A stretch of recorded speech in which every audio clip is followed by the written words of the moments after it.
अगर कानून व्यवस्था नहीं संभाल सकते तो इस्तीफा दे दो या ट्रांसफर लेकर कहीं और चले जाओ। ये तल्ख टिप्पणी किसी राजनेता की नहीं बल्कि इलाहाबाद हाई कोर्ट की है।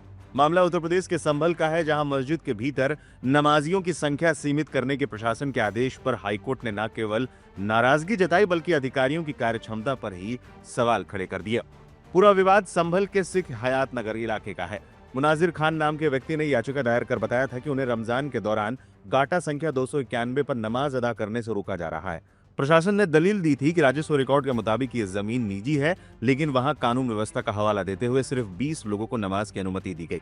जब सरकारी वकील ने कानून व्यवस्था बिगड़ने की आशंका जताई तो जस्टिस अतुल श्रीधरन और जस्टिस सिद्धार्थ नंदन की बेंच बिफर पड़ी। कोर्ट ने दो टूक कह दिया, ये राज्य का कर्तव्य है कि वो सुनिश्चित करे कि हर समुदाय निर्धारित पूजा स्थल पर शांतिपूर्वक पूजा कर सके। यदि वो निजी संपत्ति है तो राज्य से किसी अनुमति की जरूरत नहीं है। कोर्ट पहले ही साफ कर चुका है कि राज्य का दखल सिर्फ वहीं जरूरी है जहां प्रार्थना या धार्मिक काम सार्वजनिक भूमि पर आयोजित किए जाने हो। जस्टिस अतुल श्रीधरन और जस्टिस सिद्धार्थ नंदन की पीठ ने कड़ी टिप्पणी करते हुए कहा कि यदि पुलिस अधीक्षक और जिला कलेक्टर कानून व्यवस्था सुनिश्चित नहीं कर सकते तो उन्हें या तो इस्तीफा दे देना चाहिए या अपना ट्रांसफर करा लेना चाहिए। अदालत ने कहा, यदि स्थानीय अधिकारियों यानी पुलिस अधीक्षक और कलेक्टर को लगता है कि कानून व्यवस्था की स्थिति बिगड़ सकती है और इस वजह से वो परिसर के भीतर इबादत करने की संख्या को सीमित करना चाहते हैं, तो उन्हें या तो अपने पद से इस्तीफा दे देना चाहिए या संभल से बाहर तबादले की मांग करनी चाहिए, यदि उन्हें लगता है कि वो कानून के शासन को लागू करने में सक्षम नहीं है। दिलचस्प बात यह है कि कुछ दिन पहले ही संभल के सीईओ कुलदीप सिंह ने सख्त चेतावनी दी थी कि मस्जिद के बाहर या सड़क पर नमाज नहीं होगी। उन्होंने सलाह दी थी कि भीड़ ज्यादा हो तो 2 बार नमाज पढ़ सकते हैं।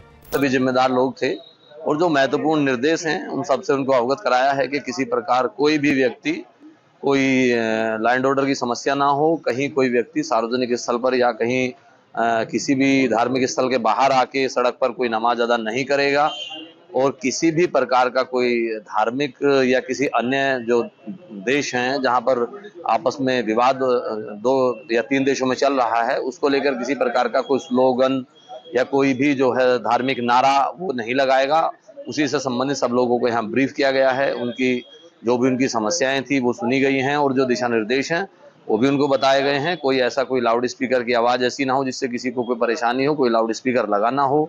वो अपना शांतिप्रिय तरीके से जिस तरीके से लगातार नमाज होती आ रही है प्रतिवर्ष उसी तरीके से इस बार भी नमाज अदा की जाएगी। सर, मस्जिद के बाहर करने की अनुमति होती कब है?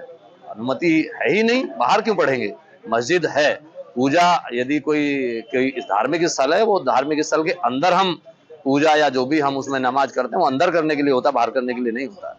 लेकिन अब हाईकोर्ट के इस आदेश ने प्रशासन की संख्या सीमित करने के वाले फॉर्मूले को पलट दिया है।